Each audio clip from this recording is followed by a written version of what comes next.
Assalamualaikum warahmatullahi wabarakatuh.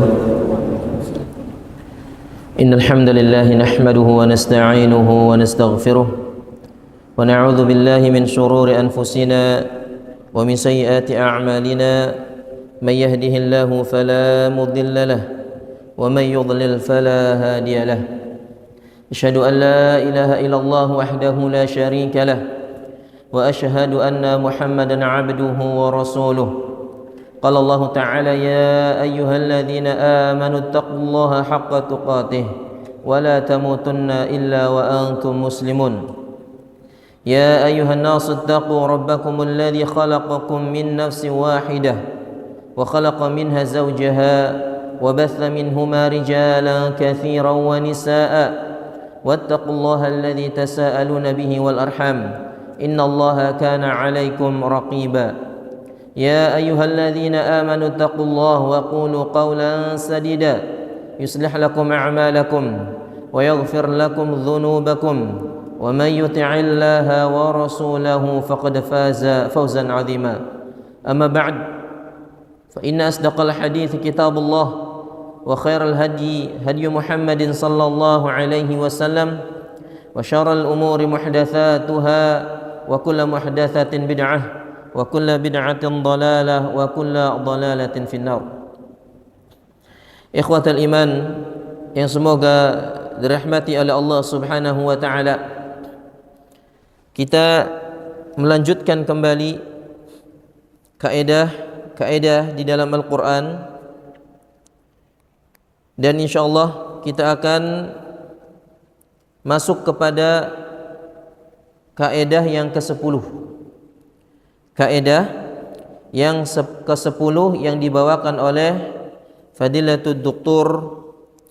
Umar ibn Abdullah Al-Muqbil hafizahullahu ta'ala, di mana di kaidah yang ke-10 berbunyi wala yansurannallahu man yansuruh wala yansurannallahu man yansuruh, dan sungguh Allah Subhanahu wa ta'ala akan menolong orang-orang yang menolongnya.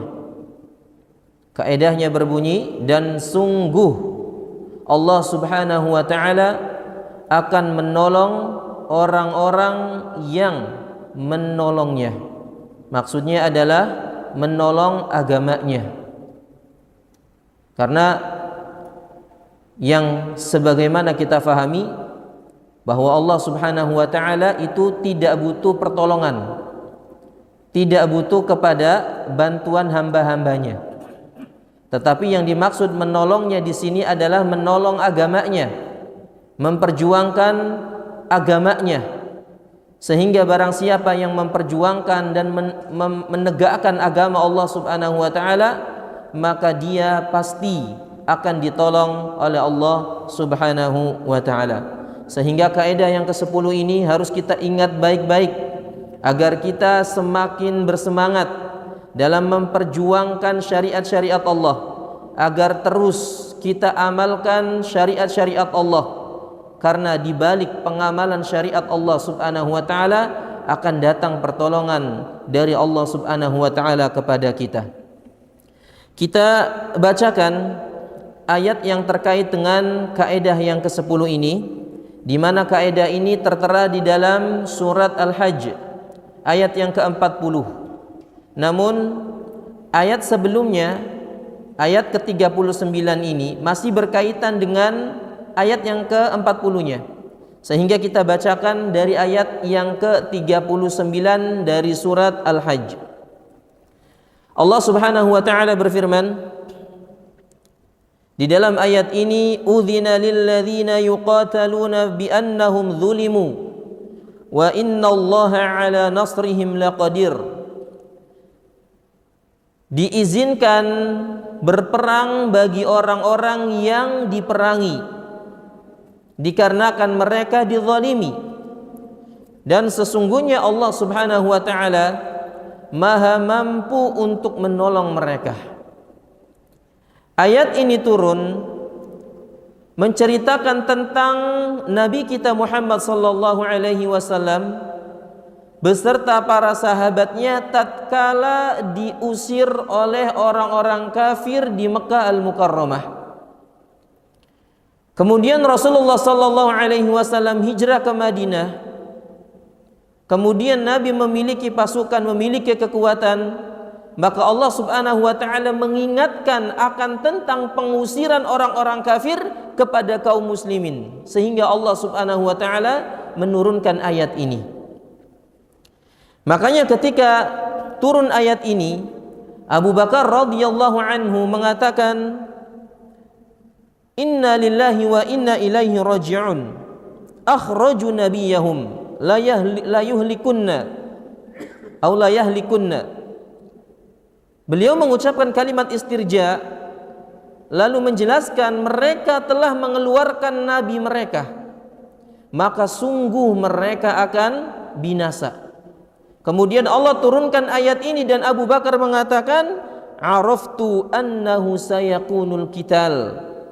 Saya tahu bahwa setelah turunnya ayat ini pasti akan terjadi pertempuran antara kaum muslimin melawan orang-orang kafir. Dan ternyata ayat ini adalah merupakan ayat yang pertama kali turun kepada kaum muslimin untuk berjihad di jalan Allah, untuk berperang di jalan Allah Subhanahu wa taala.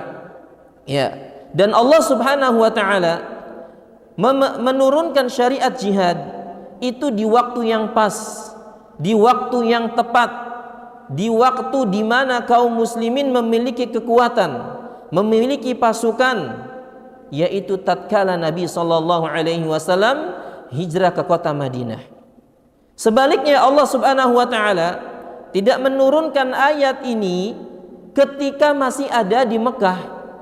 Karena tatkala di Mekah kaum muslimin masih belum memiliki kekuatan, sehingga ketika mereka ditindas, mereka dizalimi, mereka hanya bisa bersabar dan berdoa kepada Allah Subhanahu wa taala. Makanya tatkala ahlu Yathrib, penduduk Madinah, membaiat Nabi sallallahu alaihi wasallam di malam Aqabah, yang jumlahnya itu sekitar 80 lebih orang. Sekitar 80 lebih orang mereka membaiat Nabi sallallahu alaihi wasallam. Kemudian mereka berkata kepada Nabi, "Ya Rasulullah, ala namilu ala ahlil wadi?" Kenapa kita enggak berjalan menuju lembah ini? Maksudnya Mina, menuju Mekah. Kenapa kita enggak pergi ke Mekah? Fanuqatiluhum, kemudian kita perangi orang-orang yang ada di Mekah. Bayangkan, ini menunjukkan bahwasanya semangatnya para sahabat itu tidak main-main. Mereka jumlahnya hanya sekitar 80, sedangkan orang-orang kafir ratusan. Mereka siap bertempur melawan mereka. Namun ketika mereka meminta izin melawan orang-orang kafir, apa kata Nabi SAW? "Inni lam u'mar bihadza." Sesungguhnya saya belum diperintahkan untuk melakukan ini. Sabar, belum diperintah. Falamma baghal musyrikun, kemudian ketika orang-orang musyrikin semakin parah, semakin melampaui batas, kemudian mereka bertekad untuk membunuh Nabi sallallahu alaihi wasallam, bahkan mereka mengusir Nabi sallallahu alaihi wasallam. Kemudian para sahabat pun pergi, ada yang ke Habasyah, ada yang ke Madinah, ya. Dan intinya kaum muslimin berkumpul di kota Madinah, bersatu padu bersama Nabi sallallahu alaihi wasallam, membangun peradaban, membangun kekuatan, membangun pasukan, sehingga tatkala pasukan mereka sudah kuat, barulah Allah Subhanahu wa taala menurunkan ayat ini kepada mereka. Dan Allah Subhanahu wa taala langsung mengingatkan tentang keadaan di mana kaum muslimin diusir ketika itu. Udzina lilladzina ukhriju, diizinkan berperang bagi orang-orang yang diperangi. Siapa yang diperangi? Kaum muslimin. Karena mereka dizalimi. Ya. Wa innallaha ala nasrihim laqadir. Dan sesungguhnya Allah Subhanahu wa taala Maha mampu menolong mereka. Allah Subhanahu wa taala Maha mampu menolong mereka. Kenapa mereka diusir? Alladzina ukhriju min diyarihim bighairi haqq. Mereka diusir dari tempat tinggalnya tanpa hak, illa an yaqulu rabbunallah, dikarenakan mereka mengatakan bahwa Allah Subhanahu wa taala adalah Tuhan kami. Jadi subhanallah, kaum muslimin di Mekah itu diusir, ya, itu tidak lain adalah hanya karena beriman kepada Allah Subhanahu wa taala dan Rasulnya tok. Mereka diusir bukan karena jahat kepada penduduk Mekah, bukan karena menzalimi mereka, bukan, tapi karena mereka beriman kepada Allah Subhanahu wa taala dan Rasulnya. Dan inilah konsekuensi ujian dari orang-orang yang beriman, adalah diuji oleh Allah Subhanahu wa taala untuk meninggalkan sesuatu yang ia senangi. Ya, untuk meninggalkan sesuatu yang ia senangi untuk menuju Allah Subhanahu wa taala dan Rasulnya. Makanya dalam ayat lain Allah Subhanahu wa taala mengatakan yukhrijunar rasula wa iyyakum. Mereka orang-orang kafir ini mengusir Rasul dan kalian para sahabat, antu'minu billahi rabbikum, karena kalian itu beriman kepada Rabb kalian, ya, beriman kepada Rabb kalian. Akhirnya mereka diusir. Dan umat-umat terdahulu pun demikian.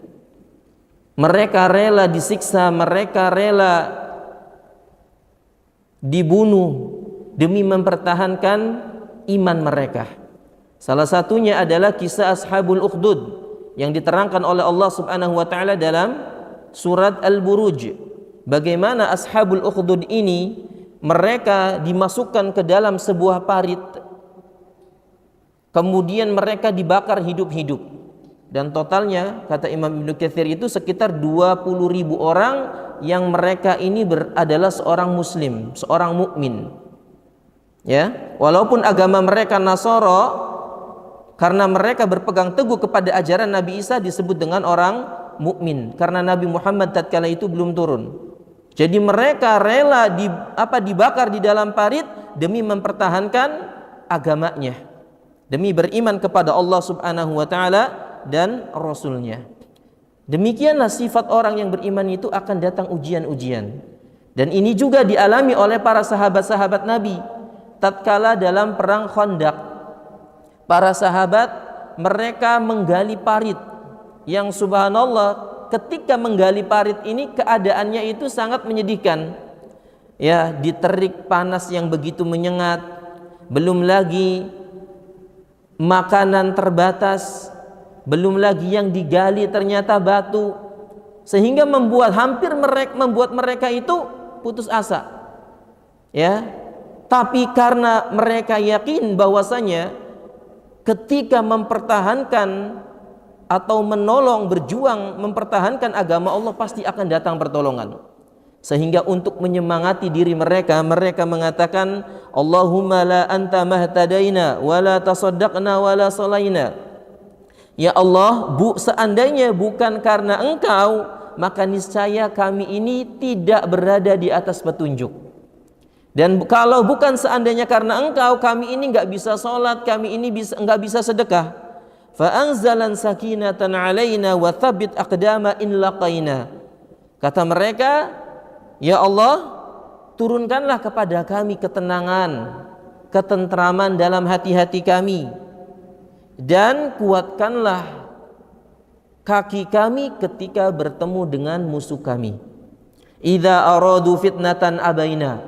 Kemudian mereka melanjutkan bahwasanya orang-orang musyrikin ini mereka ingin membuat fitnah di dalam agama kami, tapi kami menolaknya. Maka Rasulullah SAW di bait yang terakhir ketika mengatakan, para sahabat mengatakan, idza aradu fitnatan abaina, sesungguhnya orang-orang musyrikin membuat fitnah kepada agama kami, Rasulullah SAW mengatakan dengan keras, abaina, ya, demi apa? Memotivasi para sahabat untuk tetap semangat menggali parit. Ya, jadi demikianlah keadaan seorang mukmin akan diuji, ya, sesuai dengan kadar keimanan mereka. Semakin tinggi iman seseorang, maka yakin akan datang pertolongan Allah Subhanahu wa taala di balik ujian-ujian tersebut. Kemudian Allah Subhanahu wa taala mengatakan, walaula daf'ullahi an-nasa ba'dahum bi ba'din lahudimat sawami'u wa bi'a wa salawatu wa masajid yudhkaru fiha ismullahi katsira. Dan kalaulah seandainya Allah tidak menolak kejahatan manusia kepada yang lainnya, maka niscaya gereja-gereja akan hancur. Biara-biara atau tempat-tempat ibadah orang Yahudi atau masjid-masjid itu akan dihancurkan, yang di dalamnya itu disebutkan nama Allah Subhanahu wa taala. Barulah setelah itu Allah katakan, wala yansurannallahu man yansuruh, dan sungguh Allah Subhanahu wa taala akan menolong orang-orang yang menolong agamanya. Innallaha laqawiyyun aziz, sesungguhnya Allah itu zat yang maha kuat dan maha perkasa. Jadi inilah asal mula kenapa Allah Subhanahu wa taala menyebutkan kaidah ini, yaitu untuk memotivasi para sahabat tatkala mereka bertempur melawan orang-orang kafir. Tatkala mereka berjuang menegakkan agama Allah Subhanahu wa taala. Dimotivasi oleh Allah Subhanahu wa taala akan datang pertolongan kepada mereka. Dan ayat yang semisal ini di dalam Al-Qur'an banyak, di antaranya disebutkan di dalam surat Muhammad ayat yang ke-7. Allah Subhanahu wa taala berfirman, ya ayyuhalladzina amanu in tansurullaha yansurkum wa yutsabbit aqdamakum. Wahai orang-orang yang beriman, jika kalian menolong agama Allah Subhanahu wa taala, maka niscaya Allah akan menolong kalian, dan niscaya Allah akan mengokohkan kaki kalian berada di atas agama Allah Subhanahu wa taala. Kemudian apa manfaat daripada kaidah ini dalam kehidupan kita?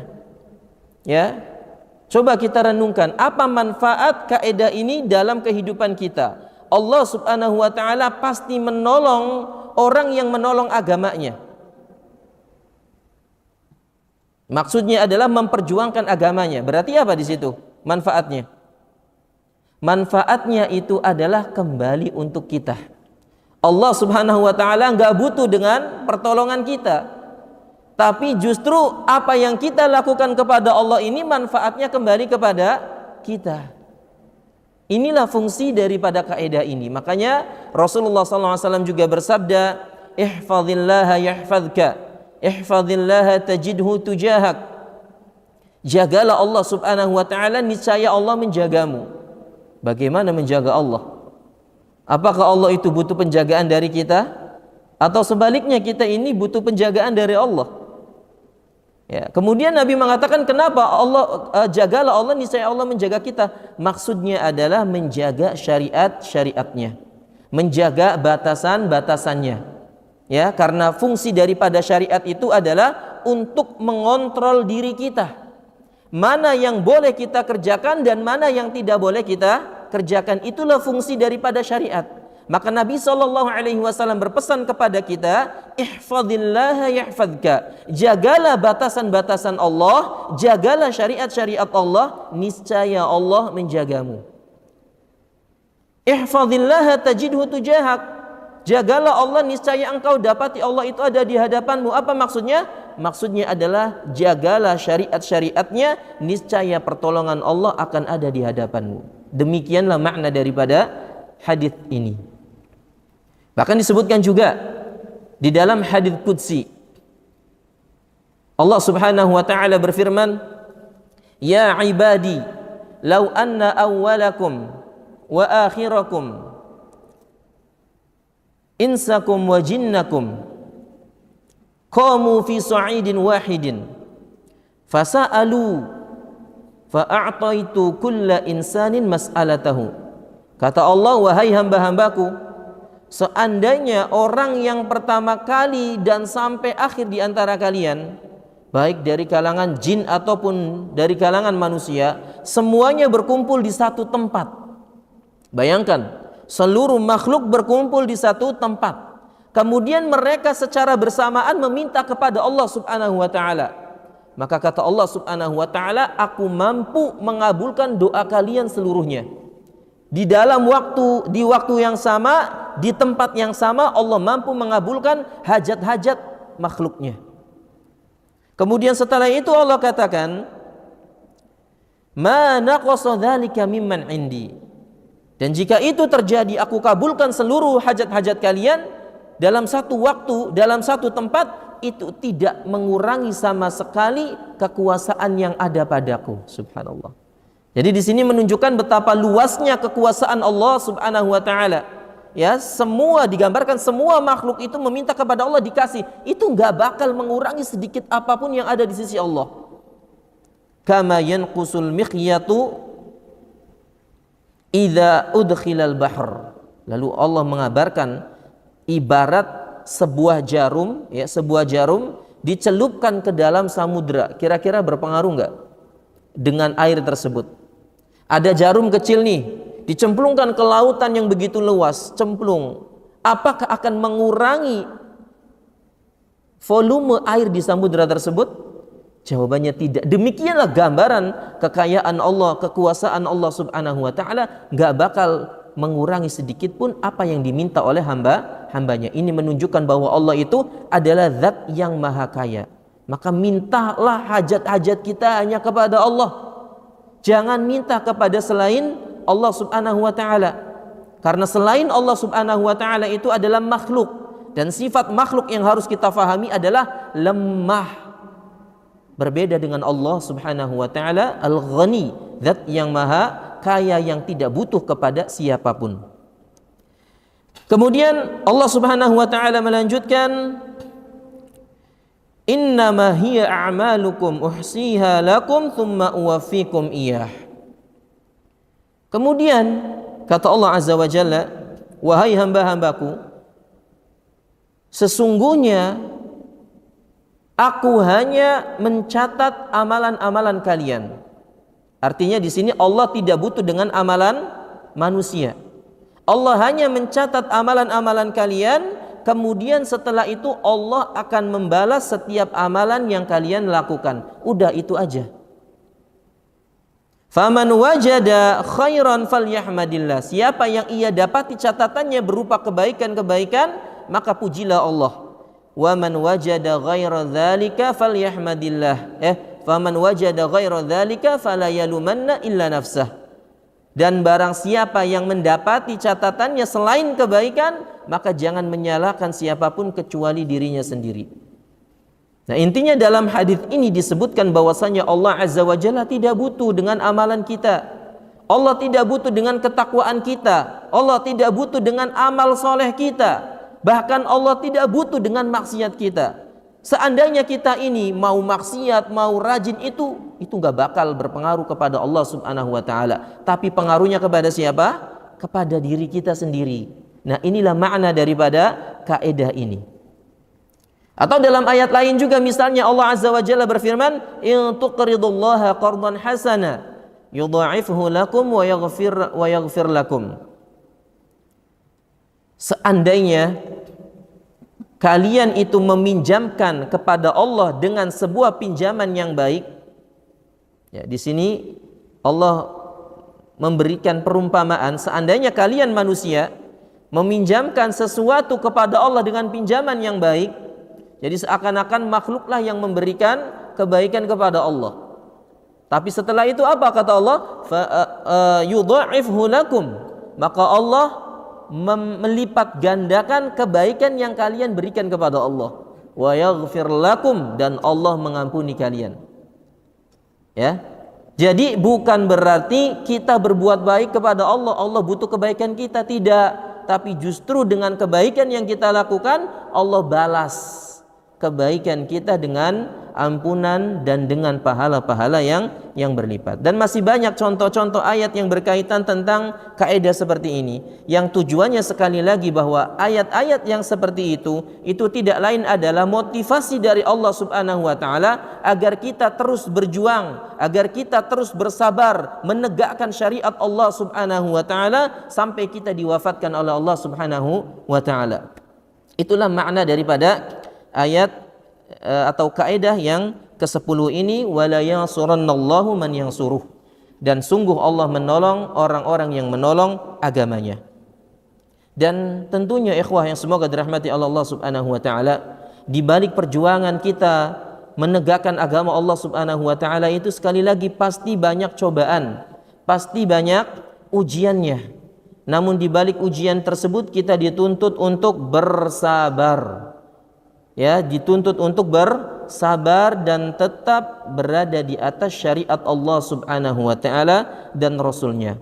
Makanya Rasulullah SAW juga mengabarkan bahwasannya akan datang suatu zaman orang-orang yang berpegang kepada syariat, ya, berpegang kepada agama Allah Subhanahu wa taala itu seperti memegang batu bara. Artinya apa? Sangat panas karena ujian-ujian yang akan dialami oleh orang-orang yang berpegang kepada agama Islam, menjalankan syariat-syariat sesuai dengan petunjuk Nabi, itu tidak mudah.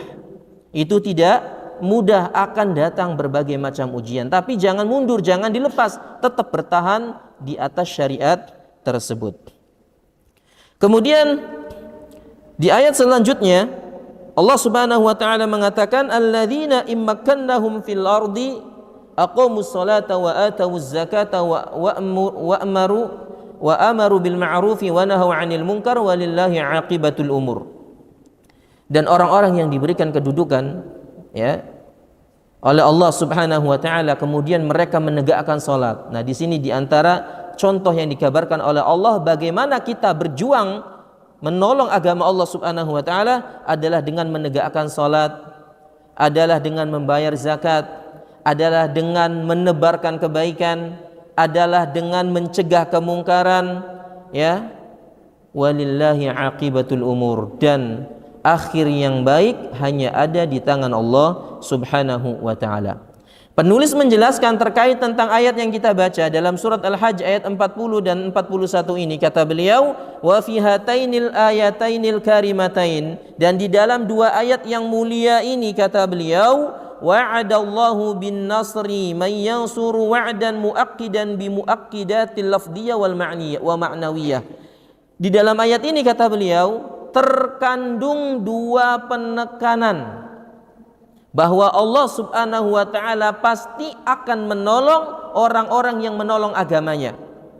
Penekanan yang pertama bersifat lafad, ya, dan penekanan yang kedua dari ayat ini bersifat maknawi. Penekanan bersifat lafad contohnya apa? Di sini Allah katakan pada kalimat wala yansuranna, dan sungguh Allah akan menolong. Kata beliau di sini sebenarnya terdapat qasam muqaddar, sumpah yang tersirat, yang tidak terlihat. Jadi pada kalimat wala yansuranna di situ ada kalimat wallahi la yansuranna. Jadi seperti itu. Ada kalimat wallahinya, demi Allah, tapi tidak dicantumkan, disebut dengan qasam muqaddar. Ini penekanan yang pertama. Penekanan yang kedua ada pada huruf lam dan nun taukid, wala yansuranna nun, ya. Jadi lam dan nun taukid ini bentuknya adalah penekanan. Jadi benar-benar Allah Subhanahu wa taala itu pasti akan menolong orang-orang yang menolong agamanya. Kemudian penekanan bersifat makna. Kalau tadi bersifat lafad, ya, secara tekstual penekanannya terdapat tadi ada qasam muqaddar dan ada lam serta nun taukid. Adapun penekanan secara maknawi itu terletak pada akhir ayatnya, yaitu innallaha laqawiyyun aziz. Sesungguhnya Allah Subhanahu wa taala adalah zat yang maha kuat dan maha perkasa. Artinya di dalam ayat ini Allah Subhanahu wa taala mengabarkan tentang dirinya bahwa Allah itu adalah zat yang maha kuat, zat yang maha perkasa. Artinya apa? Pasti bisa menolong hamba-hambanya, ya. Jadi ini penekanan yang disampaikan oleh beliau. Taib, ikhwah yang semoga dirahmati oleh Allah Subhanahu wa taala. Kemudian apa contoh-contoh bahwa Allah Subhanahu wa taala telah menolong orang-orang yang telah beriman atau memperjuangkan agamanya? Contohnya banyak. Ya, antum baca sirah Nabi, perjalanan Nabi di situ. Nanti tampak sekali kaidah ini bahwasanya ya pertolongan itu bersama orang-orang yang beriman. Meskipun mereka mendapatkan cobaan, meskipun mereka mendapatkan ujian, siksaan dan sebagainya, tapi di balik itu ada pertolongan Allah Subhanahu wa taala. Di antaranya disebutkan dalam perang Badar. Ya, kisahnya masyhur dalam perang Badar. Disebutkan dalam surat Al-Anfal ya.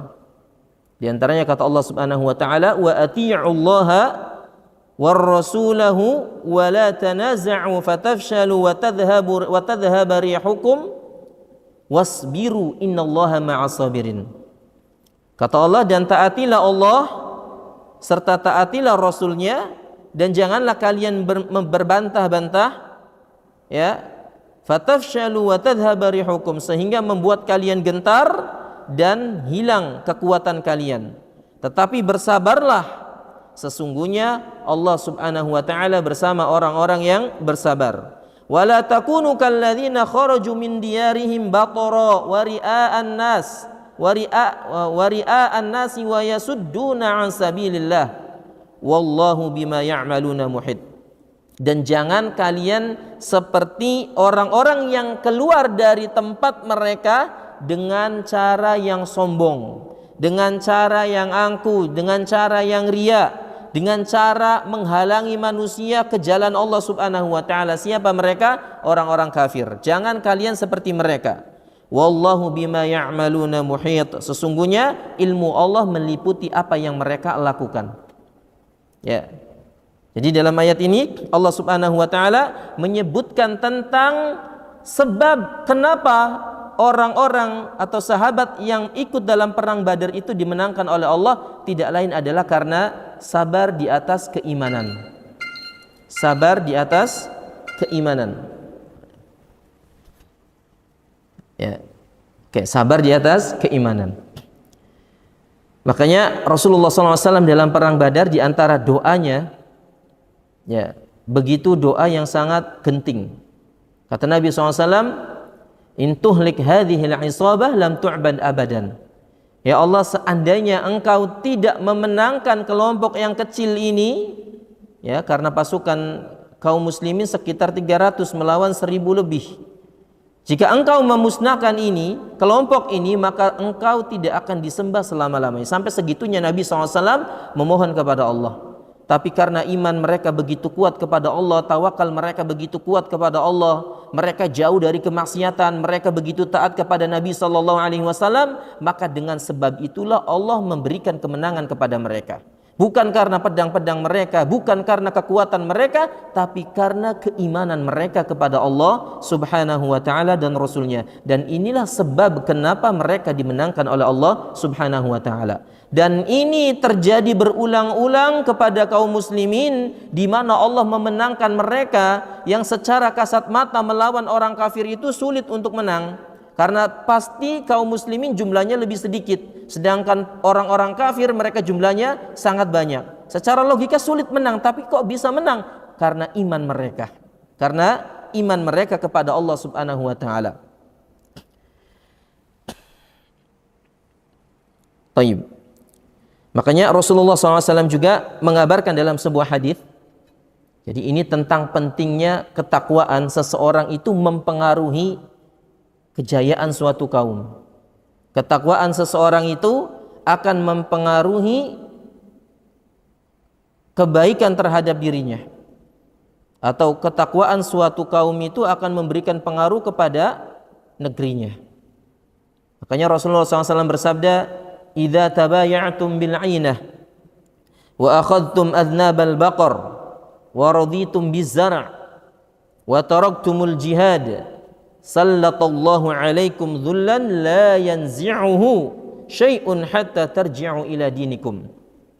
Kata Nabi SAW, seandainya jika kalian masih melakukan transaksi ainah ini transaksi sejenis riba, kemudian kalian sibuk dengan tali-tali hewan ternak kalian, sibuk dengan ternaknya, kemudian waraditum bizar' dan kalian ridho dengan pertanian kalian, Ya, jadi sibuk karena dunia. Wa taraktumul jihad. Kemudian karena kesibukan dunia kalian, justru kalian meninggalkan jihad. Apa kata Allah, kata Nabi SAW? Sallallahu alaikum dhullan. Allah akan menimpakan kepada kalian kehinaan. Allah akan menimpakan kepada kalian kerusakan moral. Sampai kapan? La yanzi'uhu syai'un hatta tarji'u ila dinikum. Dan Allah tidak akan mengangkat kehinaan tersebut sampai kalian kembali kepada agama kalian. Subhanallah. Ya, sampai kalian kembali berpegang teguh kepada agama Islam sesuai dengan syariat yang dibawa oleh Nabi sallallahu alaihi wasallam. Inilah kunci daripada keterpurukan umat. Kunci kenapa umat itu bobrok dan bagaimana supaya mereka itu berhasil jaya tidak lain adalah agar mereka kembali kepada agama kalian, agama mereka. Makanya di zaman sekarang terkadang bingung, kenapa umat Islam kok terpecah belah? Kok umat Islam itu berbeda-beda, nggak mau bersatu? Nah, jawabannya kenapa? Bagaimana supaya mereka bersatu? Tidak lain jawabannya hadis ini. Mereka nggak bakal bisa bersatu sampai mereka bersatu di atas agama Allah Subhanahu wa taala sesuai dengan syariat Nabi sallallahu alaihi wasallam. Ya, jadi itu menyatukan umat adalah mengajak mereka untuk bersatu di atas satu keyakinan, yaitu adalah mentauhidkan Allah Subhanahu wa taala. Dan inilah yang sudah terbukti kepada para sahabat-sahabat Nabi. Dulunya para sahabat Nabi itu mereka berpecah-pecah. Ya, mereka banyak yang masih musyrik. Tapi ketika mereka masuk Islam, apa yang terjadi? Mereka menjadi satu. Kenapa? Karena dibangun di atas satu keyakinan, yaitu tauhid, mengesahkan Allah Subhanahu wa taala di dalam ibadah. Itu yang menjadikan mereka itu bersatu. Makanya kalau kita ingin umat Islam itu bersatu, satukan keyakinan kita untuk mengesahkan Allah Subhanahu wa taala. Tinggalkan perbuatan-perbuatan atau ibadah-ibadah kepada selain Allah, atau praktek-praktek yang menjerumus kepada kesyirikan ini ditinggalkan. Yakinlah kalau semuanya meninggalkan kesyirikan, kemudian satu di atas tauhid, pasti umat itu akan jaya, pasti umat itu akan bersatu. Makanya Allah Subhanahu wa taala melarang kita untuk seperti orang-orang musyrikin. Wala takunu minal musyrikin, janganlah kalian seperti orang-orang musyrikin. Kenapa? Ada apa dengan orang musyrikin? Minal ladzina farraqu dinahum wa kanu syi'a. Ya, orang musyrik itu, ya, orang-orang kafir itu mereka mecah-mecah agamanya, mengotak-ngotakkan agama mereka. Ya, menjadi kelompok-kelompok. Wa kullu hisbin bima ladaihim farihun, dan setiap kelompok dari mereka itu mengklaim kelompoknya lah yang paling benar. Maka umat Islam, kita kaum muslimin, jangan seperti mereka. Jangan seperti mereka yang mengotak-ngotakkan agama, ya, menjadi kotak-kotak. Ada kelompok ini, ada kelompok itu. Enggak, Islam itu satu, ya, yaitu yang sesuai dengan syariat Nabi sallallahu alaihi wasallam. Taib. Makanya ada sebuah nasihat yang begitu menyentuh dari Khalifah Umar ibn Khattab radhiyallahu anhu kepada Sa'ad ibn Waqqas dan pasukannya. Jadi tatkala di zaman Umar ibn Khattab radhiyallahu anhu, kaum muslimin ingin menaklukkan negara adidaya tatkala itu, yaitu Persia. Yaitu negara Persia, pengen ditaklukkan oleh kaum muslimin. Maka Umar berinisiatif untuk memimpin sendiri, tapi dihalangi oleh sahabat-sahabat yang lainnya. Jangan, nanti kalau kamu luka memberikan dampak buruk kepada kaum muslimin. Akhirnya ditunjuklah Sa'ad bin Abi Waqqas radhiyallahu anhu menjadi panglima dalam pertempuran tersebut. Kira-kira perang apa itu? Perang Qadisiyah. Perang yang sangat melelahkan, 3 hari berturut-turut, 3 hari atau 4 hari, ya, yang sangat melelahkan, dipimpin oleh Sa'ad bin Abi Waqqas radhiyallahu anhu. Nah, sebelum berperang, Umar radhiyallahu anhu memberikan nasihat, luar biasa nasihatnya.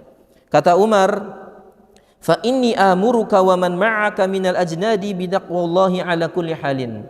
Wahai Sa'ad dan pasukanmu, aku perintahkan kepada engkau untuk bertakwa kepada Allah Subhanahu wa taala dalam segala keadaan kalian. Subhanallah.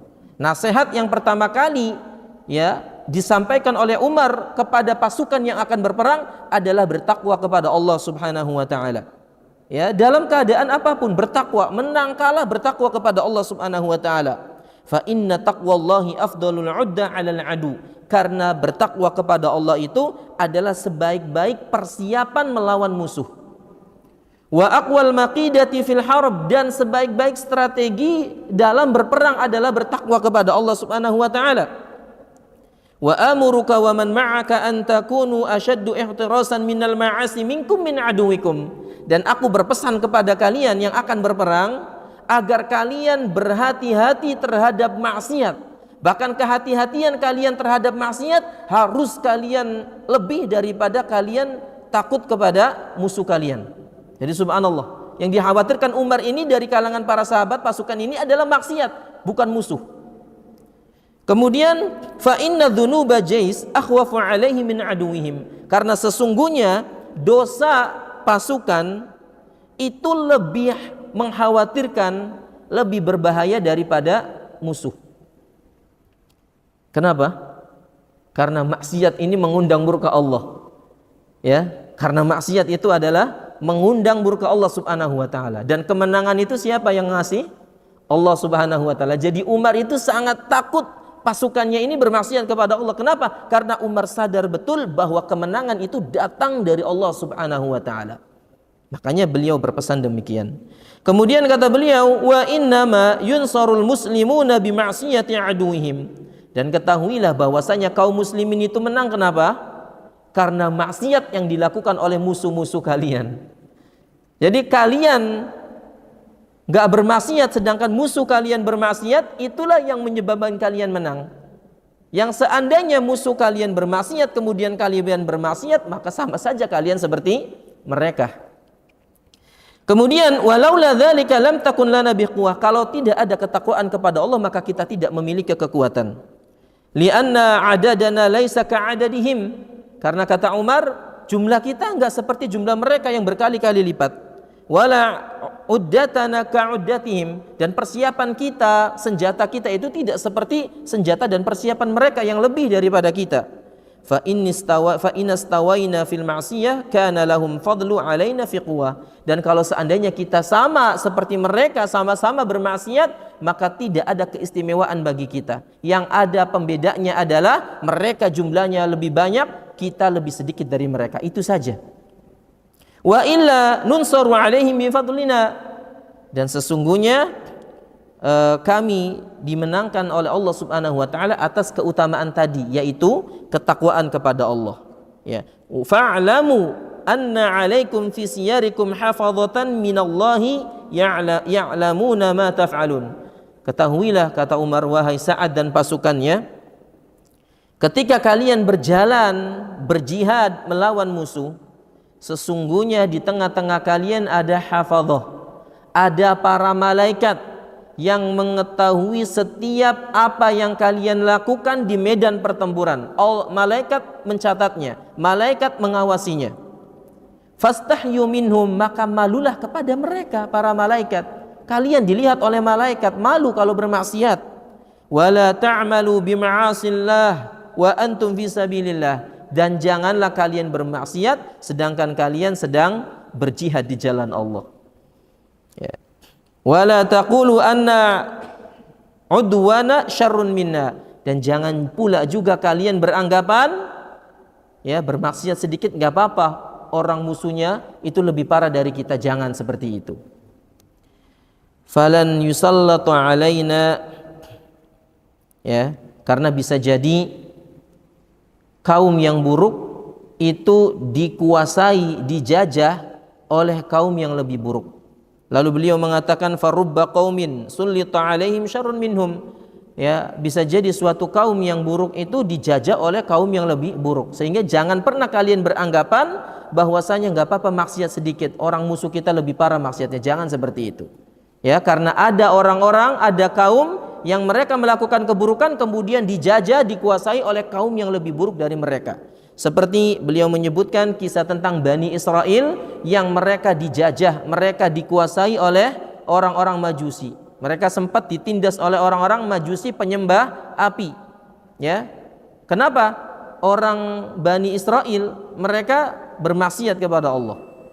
Majusi lebih parah maksiatnya daripada Bani Israel. Nah, inilah yang dikhawatirkan oleh Umar, ada kaum yang menganggap remeh dosa, kemudian pada akhirnya dijajah, dikuasai oleh kaum yang lebih parah daripada mereka.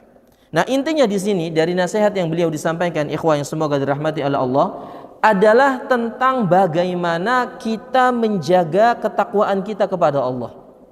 Bahkan dalam masalah berperang pun beliau ya sangat perhatian terhadap masalah takwa kepada Allah. Ya, hati-hati kalian ketika berperang.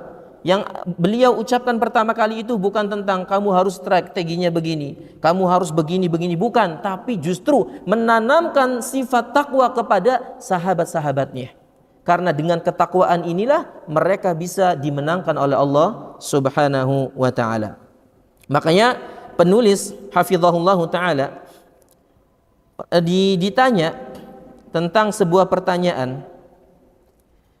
Oke, kalaulah Allah Subhanahu wa taala menolong orang-orang yang menolong agamanya. Ini adalah keyakinan kita. Kemudian bagaimana kita melihat realita yang ada di zaman sekarang yang terjadi kepada kaum muslimin? Kenapa kaum muslimin di zaman sekarang masih banyak yang ditindas? Masih banyak yang dijaza, ya, masih banyak yang dizalimi di Palestina, di Syria, di Libya, di Mesir, di Sudan dan yang lainnya, di Yaman dan yang lain. Kenapa demikian? Mana ayat-ayat yang menyebutkan bahwa pertolongan Allah akan datang kepada mereka? Orang-orang yang mempertahankan Allah Subhanahu wa taala katanya ditolong, kemana? Nah, bagaimana menjawab pertanyaan demikian? Kata beliau, ya, fa inni hasartu an anqula al-ijabat min ulama'il Islam min fil qadim wal hadith. Jadi beliau itu sempat merenungkan pertanyaan ini. Ya, kenapa umat Islam di zaman sekarang enggak maju-maju? Beliau renungkan dan beliau mencari referensi dari penjelasan para ulama, baik ulama-ulama klasik yang dahulu ataupun ulama-ulama kontemporer yang sekarang.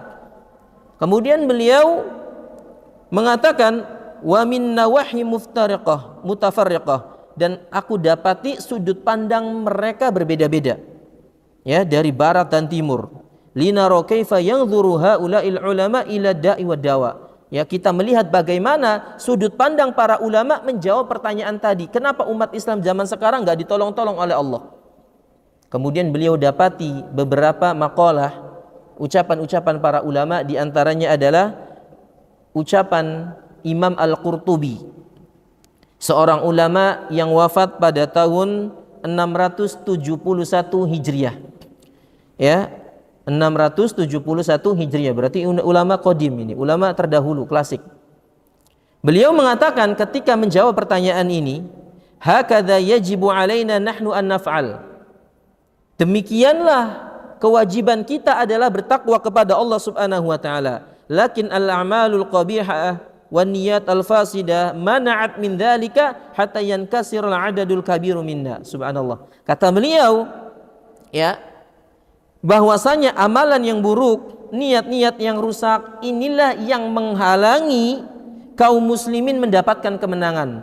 Sehingga karena amalan buruk, ya, dosa-dosa, niat yang rusak itu membuat jumlah atau pasukan kaum muslimin yang besar itu kocar-kacir, bercerai-berai. Wa syahadnahu ghairu marrah, dan kami lihat berulang-ulang peristiwa seperti ini. Kenapa? Bima kasabat aidina, karena dosa-dosa mereka.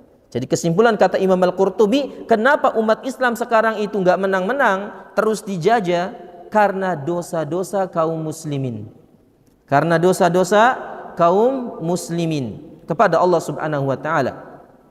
Kemudian diriwayatkan oleh Imam Al-Bukhari dari sahabat Abu Darda radhiyallahu anhu, beliau mengatakan, Innama tuqatiluna bi'amalikum. Sesungguhnya kalian para sahabat ketika berperang itu adalah dengan amal soleh kalian. Jadi ketika berperang itu yang menentukan itu adalah amal soleh. Bukan pedang, bukan jumlah pasukan, tapi adalah amal soleh. Inilah yang menentukan kalian menang atau tidak. Ya.